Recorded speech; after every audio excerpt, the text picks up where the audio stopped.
ತನುವು.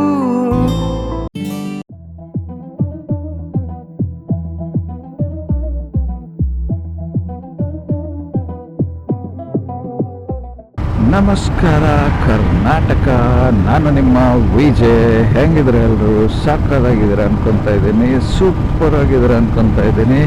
ಮತ್ತೊಂದು ಹೊಸ ಜರ್ನಿಗೆ ತಮ್ಮೆಲ್ಲರಿಗೂ ಸ್ವಾಗತ ಸುಸ್ವಾಗತ. ಸಮಯ ಬಂದು ಬೆಳಗ್ಗೆ 7:30 ಆಗಿದೆ ಅಂದ್ಕೊಳ್ಳಿ. ಎಲ್ಲಿ ಹೋಗ್ತಿದ್ದೀನಪ್ಪ ಇವತ್ತಿನ ಒಂದು ರೈಡ್ ಅನ್ನೋದಾದರೆ ಒಂದು ವಿಶೇಷವಾದಂಥ ಜಾಗಕ್ಕೆ ಹೋಗ್ತಾ ಇದ್ದೀನಿ. ಅದು ನಮ್ಮ ಕರ್ನಾಟಕ ಮತ್ತು ತಮಿಳುನಾಡಿಗೆ ಸಂಬಂಧಪಟ್ಟಿರ್ತಕ್ಕಂಥ ಒಂದು ಅದ್ಭುತವಾದಂಥ ಜಾಗ ಅಂದ್ಕೊಳ್ಳಿ. ಯಾವುದಪ್ಪ ಅದು ಅನ್ನೋದಾದರೆ ಹೊಗೇನಕಲ್ ಫಾಲ್ಸ್ಗೆ ಹೋಗ್ತಾ ಇದ್ದೀನಿ. ನಾನು ಹೋಗ್ತಾ ಇರೋದು ಹೊಗೇನಕಲ್ ಫಾಲ್ಸ್ ಇವಾಗ ಕರ್ನಾಟಕ ಭಾಗದಿಂದ ಹೋಗ್ತಾ ಇರೋದು. ಅಂದರೆ ಹೊಗೇನಕಲ್ ಫಾಲ್ಸ್ಗೆ ಬಂದು ನೀವು ತಮಿಳುನಾಡು ಮೂಲಕವಾಗಿಯೂ ಕೂಡ ಹೋಗ್ಬೋದು, ಅದೇ ಥರ ಕರ್ನಾಟಕದಿಂದ ಕೂಡ ಹೋಗ್ಬೋದು ಅಂದ್ಕೊಳ್ಳಿ. ಬಟ್ ತಮಿಳುನಾಡಿಂದ ತುಂಬ ಜನ ಹೋಗ್ತಾರೆ, ಕರ್ನಾಟಕದಿಂದ ಅಷ್ಟೊಂದು ಜನಕ್ಕೆ ಗೊತ್ತಿಲ್ಲ ಅಂದ್ಕೊಳ್ಳಿ. ಅದಕ್ಕೆ ನಾನು ಇವತ್ತಿನ ಈ ಒಂದು ವಿಡಿಯೋದಲ್ಲಿ ಕರ್ನಾಟಕದಿಂದ ನಾವು ಹೊಗೇನಕಲ್ಗೆ ಹೆಂಗೆ ರೀಚ್ ಆಗ್ಬೋದು ಅಂತ ತೋರಿಸೋಣ ಅಂತ ಹೊರಡ್ತಾ ಇದ್ದೀನಿ ಅಂದ್ಕೊಳ್ಳಿ. ಸೊ ಬನ್ನಿ, let start hour today's video. So ಬನ್ನಿ, ಇವತ್ತಿನ ಈ ಒಂದು ಅದ್ಭುತವಾದ ಜರ್ನಿನ ಸ್ಟಾರ್ಟ್ ಮಾಡುವ. ನಿಮ್ಮ ಮುಂದೆ ಹೋಗ್ತಾ ಸಿಗ್ತೀನಂತೆ. ವಾವ್, ನೋಡಿ ಸ್ನೇಹಿತರೆ ಹೆಂಗೆ ಉಂಟು ಇದು, ಖತರ್ನಾಕ್ ಅಂದ್ಕೊಳ್ಳಿ. ಏನು ಹೇಳಿ, ನೋಡಿ ಕಮಲದ ಹೂವು ಏನು ಸಕ್ಕದಾಗಿ ಬೆಳೆದಿದೆ ಅಂದರೆ, ಓ ಮೈ ಗಾಡ್, ಕ್ರೇಜಿ ಅಂದ್ಕೊಳ್ಳಿ. ಏನು ಅರಳಿದಾವಂದರೆ ಫುಲ್ಲು ಓಪನ್ ಆಗಿದ್ದಾವೆ, ಹಿಂಗೆ ಸೂಪರ್ಬಾಗಿ ಕಾಣಿಸ್ತಾ ಇದೆ. ಕ್ರೇಜಿ. ವಾವ್, ನೋಡಿ ಇದು ಕೆರೆ ಏರಿಯಾ ಅನಿಸುತ್ತೆ. ಎರಡೂ ಕಡೆನೂ ಕೂಡ ಸಖತ್ತಾಗಿ ಗ್ರೀನ್ ಆಗಿದೆ ಅಂದ್ಕೊಳ್ಳಿ. ಆ ಸೈಡಲ್ಲೂ ಗ್ರೀನ್ ಆಗಿದೆ, ಈ ಸೈಡಲ್ಲೂ ಗ್ರೀನ್ ಆಗಿದೆ. ಭತ್ತ ಬೆಳೆದಿರೋದ್ರಿಂದ ಹಚ್ಚ ಹಸಿರಿನಿಂದ ಕಂಗೊಳಿಸ್ತಾ ಇದೆ ಅಂದ್ಕೊಳ್ಳಿ. ಕ್ರೇಜಿಯಾಗಿ ಬ್ಯೂಟಿಫುಲ್ಲಾಗಿ ಕಾಣಿಸ್ತಾ ಇದೆ. ಓ ಮೈ ಗಾಡ್, ಇಲ್ಲಿವರೆಗೂ ವೆದರ್ ಸಖತ್ತಾಗಿನೇ ಇದೆ, ಅಷ್ಟೊಂದು ಬಿಸಿಲಿಲ್ಲ, ಚಿಲ್ಲಾಗಿ ಗಾಳಿ ಬೀಸ್ತಾ ಇದೆ, ಚಂದ ಉಂಟು ಒಂಥರ.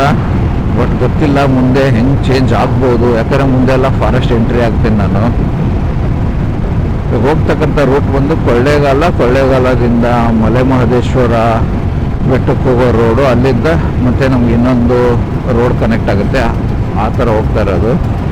ಮುಂದೆ ಮಳೆ ಸಿಕ್ಕಿಲ್ಲ ಅಂದರೆ ಸಾಕು ಗುರು, ಮಳೆ ಏನಾದರೂ ಸಿಕ್ತು ಅಂದ್ಕೊಳ್ಳಿ ಆವಾಗಿರೋದು ಸರಿಗೆ. ಸದ್ಯಕ್ಕಂತೂ ಯಾವುದೇ ಥರದ ಮಳೆಯ ಮುನ್ಸೂಚನೆ ಇಲ್ಲ, ಚೆನ್ನಾಗೇ ಇದೆ ಕ್ಲೈಮೇಟು. ಸೊ ಬ್ಯೂಟಿಫುಲ್ಲಾಗಿ ಹೋಗ್ತಾ ಇದೆ ಇಲ್ಲಿವರೆಗೂ ರೈಡು. ಸ್ನೇಹಿತರೆ ಇಲ್ಲಿ ನೋಡಿ, ಯಾವುದೋ ವಿಲೇಜ್ ಅಂದ್ಕೊಳ್ಳಿ, ಫುಲ್ಲು ರೋಡ್ ಸೈಡಲ್ಲಿ ಮನೆಗಳಿರೋದು. ಎಲ್ಲ ಮನೆಗಳು ಬಂದು ಬರೀ ಹೆಂಚಿನ ಮನೆಗಳಿರೋದು ಅಂದ್ಕೊಳ್ಳಿ. ಫುಲ್ಲು ಅಲ್ಲಿಂದ ಇಲ್ಲಿವರೆಗೂ ಎಂಟ್ರೆನ್ಸಿಂದ ಎಕ್ಸಿಟ್ವರೆಗೂ ಫುಲ್ ಬರೀ ಹೆಂಚಿನ ಮನೆಗಳಿರೋದು. ಇದು ಒಂದು ಮಾತ್ರ ನೋಡಿ RCC ಕಾಣಿಸ್ತಾ ಇರೋದು, ಮಿಕ್ಕಿದ್ದು ಎಲ್ಲನೂ ಹೆಂಚು. ಇಲ್ಲಿ ಇನ್ನೊಂದೇ ಅಂದರೆ, ನಾನು ಅವಾಗಿಂದ ಹೋಗ್ತಾ ಇದ್ದೀನಲ್ವಾ, ಒಂದೇ ಒಂದು ಗೌರ್ಮೆಂಟ್ ಬಸ್ ನೋಡಲಿಲ್ಲ ಅಂದ್ಕೊಳ್ಳಿ. ಬರೀ ಪ್ರೈವೇಟ್ ಬಸ್ಸು ಅಂದ್ಕೊಳ್ಳಿ.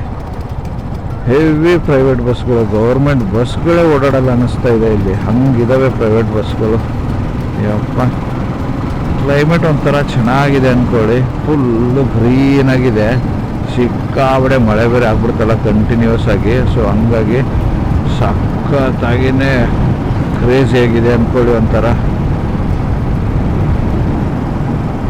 ಇವಾಗ ನಾನು ಇರೋ ರೋಡ್ ಯಾವುದಪ್ಪ ಅನ್ನೋದಾದರೆ ಟಿ ನರಸೀಪುರ ಟು ಕೊಳ್ಳೇಗಾಲ ಹೋಗ್ತಕ್ಕಂಥ ಒಂದು ರೋಡ್ ಅಂದ್ಕೊಳ್ಳಿ. ಸೊ ಕೊಳ್ಳೇಗಾಲ ಹೋಗಿ ಕೊಳ್ಳೇಗಾಲದಿಂದ ಮಹದೇಶ್ವರ ಬೆಟ್ಟದ ರೋಡ್ ಏನಿದೆ ಗೊತ್ತಾ, ಆ ರೋಡ್ಗೆ ಹೋಗ್ಬೇಕಾಗಿರುತ್ತೆ.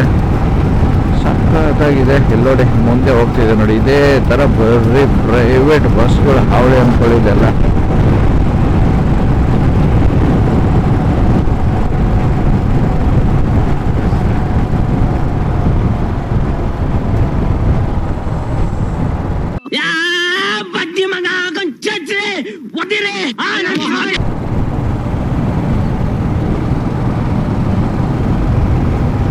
ಚೆನ್ನಾಗಿ ಸಿಗ್ನಲ್ ಇಲ್ಲ, ಏನಿಲ್ಲ. ಸಡನ್ನಾಗಿ ನಿಲ್ಲಿಸ್ಬಿಟ್ಟು ಅಂದ್ಕೊಳ್ಳಿ, ಅವ್ರು ನಂಬ್ಕೊಂಡು ಹಿಂದೆ ಹೋಗ್ಬಿಟ್ರೆ ಹೊಗೇನೆ ಅಂದ್ಕೊಳ್ಳಿ. ಇದು ಇನ್ನೊಂದೇ ಆದರೆ ಅಕ್ಕಪಕ್ಕ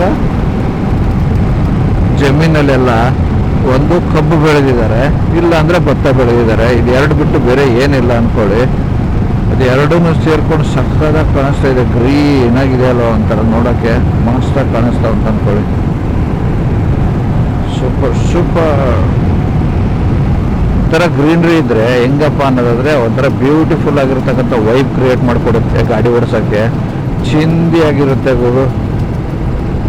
ನಾನಂತೂ ಮಸ್ತಾಗಿ ಎಂಜಾಯ್ ಮಾಡ್ತಿದ್ದೀನಿ ಅಂದ್ಕೊಳ್ಳಿ. ನೀವೇನಾದರೂ ಈ ರೋಡ್ನ ಟ್ರೈ ಮಾಡಿಲ್ಲ ಅಂದರೆ ಟ್ರೈ ಮಾಡಿ ಒಂದು ಸರ್ತಿ. ಸಕ್ಕತ್ತಾಗಿನೇ ಇದೆ, ತುಂಬ ಖುಷಿ ಪಡ್ತೀರ ಮಾತ್ರ. ಫುಲ್ಲು ಗ್ರೀನರಿ ಬೇರೆ ಇದೆ, ಅದ್ರ ಜೊತೆಗೆ ಬೆಟ್ಟಗಳು ಕಾಣಿಸ್ತಾ ಇರುತ್ತೆ ಮುಂದೆ, ಅಕ್ಕಪಕ್ಕ ಭತ್ತದ ಗದ್ದೆಗಳು ಹಚ್ಚ ಹಸಿರು ಎಲ್ಲ ಸೇರಿಬಿಟ್ಟು ಒಂದು ಒಳ್ಳೆ ವೈಬ್ ಕ್ರಿಯೇಟ್ ಮಾಡಿಕೊಡುತ್ತೆ. ರೋಡ್ ನೋಡಿ ರೀಸೆಂಟಾಗಿ ಮಾಡಿದ್ದಾರೆ. ಏನು ಇಷ್ಟ ಆಗಿರೋದಂದರೆ ರೋಡ್ ಬಿಡಿ ಮಾತಾಡೋಂಗಿಲ್ಲ, ಸಕ್ಕದಾಗಿದೆ. ಮರಗಳನ್ನು ಕಡಿದೆ ಮಧ್ಯದಲ್ಲಿ ಈ ಥರ ಜಾಗ ಮಾಡಿ ಒಂದು ಅದ್ಭುತವಾದಂಥ ಒಂದು ಇನಿಷಿಯೇಟಿವ್ ತೊಗೊಂಡು ಮಾಡಿದ್ದಾರೆ ಅಂದ್ಕೊಳ್ಳಿ. ಕ್ರೇಜಿಯಾಗಿದೆ ಗುರು. ಇದೇ ಥರ ಎಷ್ಟೋ ಮರಗಳನ್ನು ಹಿಂಗೆ ಮಧ್ಯ ಡಿವೈಡರ್ಗಳ ಥರ ಮಾಡಿಬಿಟ್ಟು ಅದರಲ್ಲಿ ಮರಗಳನ್ನು ಕಡಿದೇನೆ ಸೇಫಾಗಿ ಮಾಡಿ ಅಕ್ಕಪಕ್ಕ ರೋಡ್ ಮಾಡಿದ್ದಾರೆ. ಸಿಂಗಲ್ ರೋಡ್ ಥರ, ಆ ಕಡೆಗೆ ಒಂಥರ ಪಾಸ್ ಆಗೋಕ್ಕೆ ಮತ್ತು ಈ ಕಡೆ ಒಂಥರ ಪಾಸ್ ಆಗೋಕ್ಕೆ ಮಾಡಿದ್ದಾರೆ. ಕ್ರೇಜಿ ಇನಿಷಿಯೇಟಿವ್ಗಳು. ಈ ಥರ ಐಡಿಯಾಗಳನ್ನು ಉಪಯೋಗಿಸಿದರೆ ಸುಮಾರು ಐಡಿಯಾಗಳು ಸಿಗುತ್ತೆ ಕನ್ಸ್ಟ್ರಕ್ಷನ್ ಟೈಮಲ್ಲಿ. ಏನಾದರೂ ಐಡಿಯಾಸ್ ಹುಡ್ಕೋದ್ರಿಂದ ಮರನ ಕಡಿಲೇಬೇಕು ಅಂತ ಏನಿರಲ್ಲ. ಸೊ ಬೇರೆ ಫರ್ದರ್ ಆಪ್ಷನ್ ಹುಡುಕ್ಬಿಟ್ಟು ಮಾಡೋದು ಚೆನ್ನಾಗಿರುತ್ತೆ ಅಲ್ವಾ. ಮರಗಳನ್ನು ಉಳಿಸ್ದಂಗೆ ಆಗುತ್ತೆ, ಬೆಳೆಸ್ದಂಗೆ ಆಗುತ್ತೆ. ಸಖತ್ ಕ್ರೇಜಿಗಳು. ಸಮಯ ಬಂದು 9:30 ಆಗ್ತಾಯಿದೆ ಅಂದ್ಕೊಳ್ಳಿ. ತಿಂಡಿ ತಿನ್ನೋಕ್ಕೆ ಅಂತ ನಿಲ್ಲಿಸಿದ್ದೆ, ತಿಂಡಿ ತಿನ್ಕೊಂಡು ಹೋಗ್ತಾ ಇದ್ದೀನಿ. ಇದು ಯಾವುದೋ ಊರು ನೋಡಿ, ಹಾನೂರು ಅಂತ. ಸಖತ್ತಾಗಿದೆ ಮಾತ್ರ. ಒಂಥರ ಫುಲ್ಲು ಬೆಟ್ಟ ಗುಡ್ಡಗಳಿಂದ ಸುತ್ತುವರೆದಂಥ ಒಂದು ಊರಾಗಿದೆ. ಕ್ರೇಜಿನೇ ಇದೆ ಅಂದ್ಕೊಳ್ಳಿ ಸ್ನೇಹಿತರೆ. ಬ್ಯೂಟಿಫುಲ್. ಇಲ್ಲಿಂದ ಹಾಗೆ ಕಂಟಿನ್ಯೂ ಮಾಡ್ತಾಯಿದ್ದೀನಿ. ಸಖತ್ ಹೊಟ್ಟೆ ಹಸ್ತಿತ್ತು.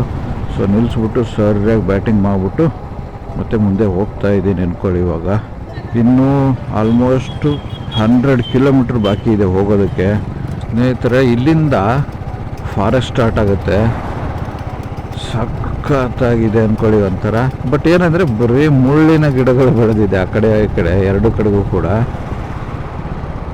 ಸಖತ್ ಗ್ರೀನ್ ಆಗಿದೆ. ಏನಕ್ಕಂದರೆ ಮಳೆ ಬೇರೆ ಆಗಿದೆ ಅಲ್ಲ ಸಿಕ್ಕಾಪಟ್ಟೆ. ಸೊ ಹಂಗಾಗಿ ಸೈಕಾಗಿ ಗ್ರೀನ್ ಆಗಿಬಿಟ್ಟಿದ್ದಾವೆ ಮರಗಳೆಲ್ಲ. ಬಟ್ ಏನಂದರೆ ಆ ಕಡೆ ಈ ಕಡೆ ಎರಡೂ ಕಡೆಗೂ ಕೂಡ ಬರೀ ಮುಳ್ಳಿನ ಗಿಡಗಳು ಮಾತ್ರ ಕಾಣಿಸ್ತಾ ಇರೋದು. ಮುಂದೆ ಬೆಟ್ಟ ನೋಡಿ ಚಿಕ್ಕದೊಂದು ಕ್ರೇಜಿಯಾಗಿ ಕಾಣಿಸ್ತಾ ಇದೆ. ಗಾಳಿ ಮಾತ್ರ ಹೆವಿಯಾಗಿ ಉಂಟು ಅಂದ್ಕೊಳ್ಳಿ. ಸೈಕ್ ಗಾಳಿ ಬೀಸ್ತಾ ಇದೆ. ಅದು ಅಪೋಸಿಟಲ್ಲಿ ಹೆಂಗೆ ಅಂದರೆ ಗಾಡಿನ ತಳ್ತಾ ಇರೋ ಥರ ಫೀಲ್ ಆಗ್ತಾ ಇದೆ ಅಂದ್ಕೊಳ್ಳಿ. ಹೆವಿ ಕ್ರೇಜಿಯಾಗಿ ಗಾಳಿ ಬೀಸ್ತಾ ಉಂಟು. ನಾನು ಈ ರೋಡ್ಗೆ ಬಂದಿರೋದು ಇದೇ ಫಸ್ಟ್ ಟೈಮ್ ಅಂದ್ಕೊಳ್ಳಿ. ಒಂಥರ ಏನೋ ಹೊಸ ಎಕ್ಸ್ಪೀರಿಯನ್ಸ್ ಥರ ಅನ್ನಿಸ್ತಾ ಉಂಟು ಅಂದ್ಕೊಳ್ಳಿ. ಚೆನ್ನಾಗಿದೆ ಒಟ್ಟಲ್ಲಿ ಒಂಥರ. ಆದರೆ ವೆಹಿಕಲ್ಗಳು ಸ್ವಲ್ಪ ಜಾಸ್ತಿ ಉಂಟು. ಏನಕ್ಕಪ್ಪ ಅನ್ನೋದಾದರೆ ಈ ಒಂದು ರಸ್ತೆ ಬಂದು ಮಹದೇಶ್ವರ ಬೆಟ್ಟಕ್ಕೂ ಕೂಡ ಕನೆಕ್ಟ್ ಆಗುತ್ತೆ. ಸೊ ಹಾಗಾಗಿ ಸಿಕ್ಕಾಪಟ್ಟೆ ಗಾಡಿಗಳು ಹೋಗ್ತಾನೆ ಇದ್ದಾವೆ ಅಂದ್ಕೊಳ್ಳಿ ಮಹದೇಶ್ವರ ಬೆಟ್ಟದತ್ತ. ಅದರಿಂದ ಸ್ವಲ್ಪ ಗಾಡಿಗಳು ಜಾಸ್ತಿ. ಬಟ್ ನನಗೆ ಖುಷಿ ಏನಂದರೆ ಈ ಫಾರೆಸ್ಟಲ್ಲಿ ನಾನು ಫಸ್ಟ್ ಟೈಮ್ ಹೋಗ್ತಾ ಇರೋದಲ್ವಾ, ಏನೋ ಒಂದು ಎಕ್ಸೈಟ್ಮೆಂಟು. ಆ್ಯಸ್ ಯೂಶ್ವಲ್ಲು ನನಗೆ ಫಾರೆಸ್ಟ್ ಅಂದರೆ ಸಿಕ್ಕಾಪಟ್ಟೆನೇ ಇಷ್ಟ ಅಂದ್ಕೊಳ್ಳಿ. ಅಂಥದ್ರಲ್ಲಿ ಅದು ಗೊತ್ತಿಲ್ಲದಿರೋ ಫಾರೆಸ್ಟಲ್ಲಿ ಈ ಥರ ಹೋಗೋದಂತೂ ಇನ್ನೂ ಸಕ್ಕದಾಗಿರುತ್ತೆ.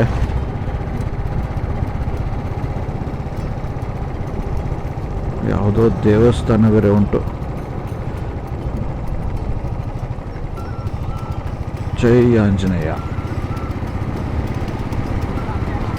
ನಾನು ಯಾವಾಗಲೂ ಹೇಳ್ದಂಗೆ ಮತ್ತೆ ರಿಪೀಟ್ ಮಾಡ್ತಾ ಇದ್ದೀನಿ, ನೀವು ಯಾವತ್ತೇ ಆಗಲಿ ಫಾರೆಸ್ಟಲ್ಲಾಗಲಿ ಅಥವಾ ಯಾವುದೇ ನೇಚರ್ ಪ್ಲೇಸಲ್ಲಾಗಲಿ ಬೇರೆ ಯಾವುದೇ ಟೂರಿಸ್ಟ್ ಪ್ಲೇಸಲ್ಲಿ ಎಲ್ಲೇ ಓಡಾಡಬೇಕಂದ್ರೂ ಕೂಡ ದಯವಿಟ್ಟು ಪ್ಲಾಸ್ಟಿಕ್ನ ತ್ಯಜಿಸಿ ನಮ್ಮ ಪರಿಸರವನ್ನು ರಕ್ಷಿಸಿ. ಯಾಕೆ ಅನ್ನೋದಾದರೆ ಪ್ಲಾಸ್ಟಿಕ್ಕಿಂದ ನಮ್ಮ ಪರಿಸರ ಸರ್ವ ನಾಶ ಆಗುತ್ತೆ ಖಡಾಖಂಡಿತವಾಗಿಯೂ. ಅದನ್ನು ರಕ್ಷಿಸುವಂಥ ಹೊಣೆ ನಿಮ್ಮೆಲ್ಲರದ್ದು ಆಗಿರುತ್ತೆ. ಸೊ ಹಾಗಾಗಿ ದಯವಿಟ್ಟು ಪ್ಲಾಸ್ಟಿಕ್ನ ತ್ಯಜಿಸಿ ನಮ್ಮ ಅಮೂಲ್ಯವಾದ ಕಾಡಿನ ಸೊಬಗನ್ನು ಮುಂದಿನ ಪೀಳಿಗೆಗೂ ಕೂಡ ಉಳಿಸಿ ಅಂತ ಕೇಳ್ಕೊತೀನಿ. ನೀವೇನಾದರೂ ಪ್ಲಾಸ್ಟಿಕ್ ತಂದರೂ ಕೂಡ ಎಲ್ಲೆಂದ್ರಲ್ಲಿ ಬೀಸಾಡೋಕ್ಕೆ ಹೋಗಬೇಡಿ ಫಾರೆಸ್ಟಲ್ಲಿ. ಅದನ್ನು ಬಿಟ್ಟು ಒಂದು ಡಸ್ಟ್ಬಿನ್ ಕವರ್ನ ತೊಗೊಂಬನ್ನಿ, ನಿಮ್ಮದೇ ಆದಂಥ ಒಂದು ಡಸ್ಟ್ಬಿನ್ ಕವರ್ನ ತೊಗೊಂಬನ್ನಿ, ಅದರಲ್ಲಿ ಹಾಕ್ಕೊಳ್ಳಿ. ಮುಂದೆ ಎಲ್ಲಾದರೂ ಡಸ್ಟ್ಬಿನ್ ಸಿಕ್ಕಾಗ ಅಲ್ಲಿ ಹೋಗ್ಬಿಟ್ಟು ಅದನ್ನೆಲ್ಲ ಡಂಪ್ ಮಾಡಿ. ಅದನ್ನು ಬಿಟ್ಬಿಟ್ಟು ಫಾರೆಸ್ಟಲ್ಲಿ ರೋಡಲ್ಲಿ ಎಲ್ಲೆಂದರಲ್ಲಿ ಎಸೆಯೋಕ್ಕೆ ಹೋಗಬೇಡಿ. ಇದು ನನ್ನ ಕಡೆಯಿಂದ ಕಳಕಳಿಯ ಮನವಿ ಅಂತ ಅಂದ್ಕೊಳ್ಳಿ ಸ್ನೇಹಿತರೆ. ನೋಡಿ ಹೆಂಗೆ ಉಂಟು ಅಂದರೆ ಎಲ್ಲ ಕಡೆಗೂ ಸಾಕತ್ತು ಗ್ರೀನ್ ಇದೆ ಗುರು, ಮಸ್ತಾಗಿದೆ, ಒಂಥರ ಬ್ಯೂಟಿ. ಇವಾಗೇನು ನಾನು ಹೋಗ್ತಾ ಇದ್ದೀನಲ್ವಾ, ಈ ಫಾರೆಸ್ಟು ಅಂದರೆ ಯಾವ ರೇಂಜಲ್ಲಿ ಬರುತ್ತೆ ಅಂದರೆ ಕಾವೇರಿ ವೈಲ್ಡ್ ಲೈಫ್ ಸ್ಯಾನ್ಚುರಿ ಅಂಡ್ರಲ್ಲಿ ಬರುತ್ತೆ. ಸಕ್ಕತ್ತಾಗಿದೆ ಗುರು, ಹೆಸರು ಒಂಥರ ನಾನು ಯಾವತ್ತೂ ಕೇಳಿದ್ದಿಲ್ಲ ಅಂದ್ಕೊಳ್ಳಿ ಈ ಥರನೂ ಇದೆ ಅಂತ. ಇದು ಬಂದು ಕಾವೇರಿ ವೈಲ್ಡ್ ಲೈಫ್ ಸ್ಯಾನ್ಚುರಿ ಅಂತ ಇರೋದು. ಇವಾಗ ನಮಗೆ ಬೋರ್ಡ್ ಸಿಕ್ತು, welcome to Kaveri wildlife sanctuary ಅಂದ್ಬಿಟ್ಟು. ಸಕ್ಕತ್ತಾಗಿದೆ ಗುರು, ಒಂಥರ ಫುಲ್ ಬಿಂದಾಸ್ ಗ್ರೀನ್ ಆಗಿದೆ.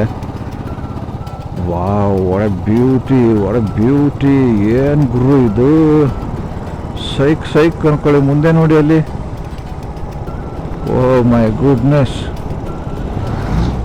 ಇದು ಗುರು ಅಪ್ಪ ಜಾಗ ಅಂದರೆ ಏನು ಮಸ್ತಾಗಿದೆ ಅಂದರೆ ಕ್ರೇಜಿ. ನನಗೆ ಇಲ್ಲಿ ಇನ್ನೊಂದು ಇನಿಷಿಯೇಟಿವ್ ಇಷ್ಟ ಆಯಿತು, ಸಖತ್ತಾಗಿ ಮಾಡಿದ್ದಾರೆ. ಬಟ್ ಅದನ್ನ ಇನ್ನೊಂದು ಸ್ವಲ್ಪ ಇಂಪ್ಲಿಮೆಂಟ್ ಮಾಡಿ ಚೆನ್ನಾಗಿ ಮೇಂಟೈನ್ ಮಾಡಿದರೆ ಚೆನ್ನಾಗಿರುತ್ತೆ ಅಂದ್ಕೊಳ್ಳಿ.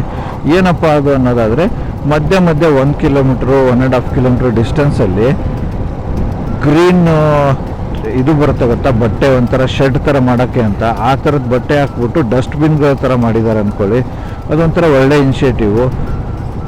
ಯಾರಾದರೂ ಏನಾದರೂ ಬಿಸಾಕಬೇಕು ಅನ್ನೋದಾದರೆ ಅದರಲ್ಲಿ ಹಾಕಿದರೆ ಆಮೇಲೆ ಅವ್ರು ಎತ್ಕೊಂಡೋಗಿ ಡಂಪ್ ಮಾಡ್ತಾರೆ. ಅದರಿಂದ ನಾವು ಎಲ್ಲಿ ಬೇಕಲ್ಲಿ ಪ್ಲಾಸ್ಟಿಕ್ನ ಬಿಸಾಕೋ ತಪ್ಪುತ್ತೆ. ಇಲ್ಲಿ ನೋಡ್ಬೋದು ನೀವು, ಪಕ್ಕದಲ್ಲಿ ಒಂದು ಕಾಣಿಸ್ತಿದೆ ನೋಡಿ ಇಲ್ಲಿ ಗ್ರೀನ್ ಕಲರು. ಇದೇ ಥರನೇ ಮಾಡಿದ್ದಾರೆ ಸುಮಾರಾಗಿ, ಒಂಥರ ಒಳ್ಳೆ ಇನಿಷಿಯೇಟಿವ್ ಅಂದ್ಕೊಳ್ಳಿ. ಅದರಿಂದ ಏನಾಗುತ್ತೆ ಗೊತ್ತಾ, ಪ್ಲಾಸ್ಟಿಕ್ ಬಾಟ್ಲ್ಗಳನ್ನು ಅದು ಇದು ಎಲ್ಲಿ ಬೇಕಲ್ಲಿ ಬೀಸಾಡೋದು ಅದೆಲ್ಲ ತಪ್ಪಿಸ್ಬೋದು ಅಂದ್ಕೊಳ್ಳಿ. ಇಲ್ಲಾಂದರೆ ಏನು ಮಾಡ್ತಾರೆ ನಮ್ಮ ಜನ ಗೊತ್ತಲ್ಲ ನಿಮಗೆ, ಅದರಲ್ಲೂ ಎಷ್ಟೋ ಜನ ಇರ್ತಾರೆ ಯಾವ ಥರ ಅಂದರೆ ನೀವು ಏನೇ ಫೆಸಿಲಿಟೀಸ್ ಕೊಟ್ಟರು ತಾವೇನು ಮಾಡ್ಬೇಕು ತಾವು ಮಾಡ್ತಾನೆ ಇರ್ತಾರೆ ಅಂದ್ಕೊಳ್ಳಿ. ಆ ಥರ ಜನಗಳಿಗೆ ಏನೂ ಮಾಡೋಕ್ಕಾಗಲ್ಲ. ಅವ್ರಿಗಂತೂ ತಿಳಿದುಕೊಳ್ಬೇಕಾದಂಥ ಬುದ್ಧಿ ಅವ್ರಿಗೆ ಇರಲ್ಲ. ಎಜುಕೇಟೆಡ್ ಆಗಿದ್ರು ಕೂಡ ಅನ್ಎಜುಕೇಟೆಡ್ ಥರ ಬಿಹೇವ್ ಮಾಡ್ತಾ ಇರ್ತಾರೆ. ಅವ್ರನ್ನ ಯಾವುದೇ ಕಾರಣಕ್ಕೂ ಬದಲಿಸೋಕ್ಕಂತೂ ಆಗಲ್ಲ. ಬಟ್ ಅಟ್ಲೀಸ್ಟ್ ನಮ್ಮ ಕಡೆಯಿಂದ ಎಷ್ಟಾಗುತ್ತೋ ಅಷ್ಟನ್ನಾದರೂ ನಾವು ಬದಲಿಸಿದ್ರೆ ಮುಂದಿನ ಪೀಳಿಗೆಗೆ ಇವೆಲ್ಲ ನೋಡೋದಕ್ಕೆ ಸಿಗುತ್ತೆ.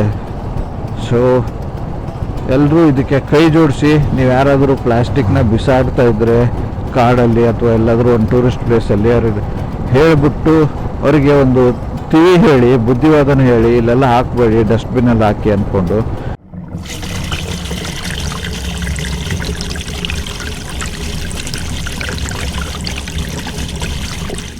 ಎಷ್ಟಾಗುತ್ತೆ ಅಷ್ಟು ಚೇಂಜ್ ಮಾಡೋಣ.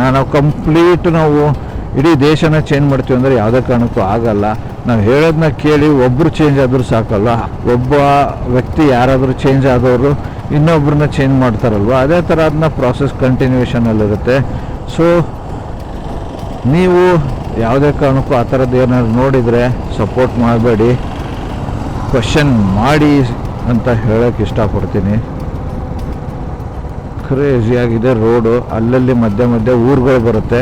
ಅಂದರೆ ಇವೆಲ್ಲ ಬಂದು ಗಿರಿಜನ ಹಾಡಿಗಳು, ಅಂದರೆ ಟ್ರೈಬಲ್ ಕ್ಯಾಂಪ್ಗಳಿದೆಲ್ಲ ಸಖತ್ತಾಗಿ ಮಾಡ್ಕೊಂಡಿದ್ದಾರೆ. ಮಸ್ತಾಗಿದೆ. ಎಲ್ಲ ಡೆನ್ಸ್ ಫಾರೆಸ್ಟು, ಅದ್ರ ನಡುವೆ ಮಧ್ಯೆ ಸ್ವಲ್ಪ ಹಿಂಗೆ ಊರು ಥರ ಬರುತ್ತೆ. ಎಲ್ಲ ಟ್ರೈಬಲ್ ಕ್ಯಾಂಪ್ಗಳೇ ಇವು. ಮಸ್ತಾಗಿದೆ. ಒಂಥರ ಸ್ವಲ್ಪ ಬಿಸಿಲಾಗಿದೆ, ಅಂದರೆ ಬಿಸಿಲು ಥರ ಫೀಲ್ ಅಂತೂ ಆಗ್ತಾ ಇಲ್ಲ. ಬಟ್ ಏನಪ್ಪ ಅನ್ನೋದಾದರೆ ಬಿಸಿಲತ್ತ ಕಾಣಿಸ್ತಾ ಇದೆ. ಗಾಳಿ ಮಾತ್ರ ಸಕ್ಕತ್ತಾಗಿರೋದ್ರಿಂದ ಬಿಸಿಲಿನ ಧಗೆ ಏನಿದೆ ಅದು ಗೊತ್ತಾಗ್ತಿಲ್ಲ ಅಂದ್ಕೊಳ್ಳಿ. ಏನೇ ಹೇಳಿ, ರೋಡ್ ಮಾತ್ರ ಸಕ್ಕತ್ ಇಷ್ಟ ಆಯಿತು ಗುರು, ಕಳೆದಿದೆ ನಾನಂತೂ. ಬ್ಯೂಟಿ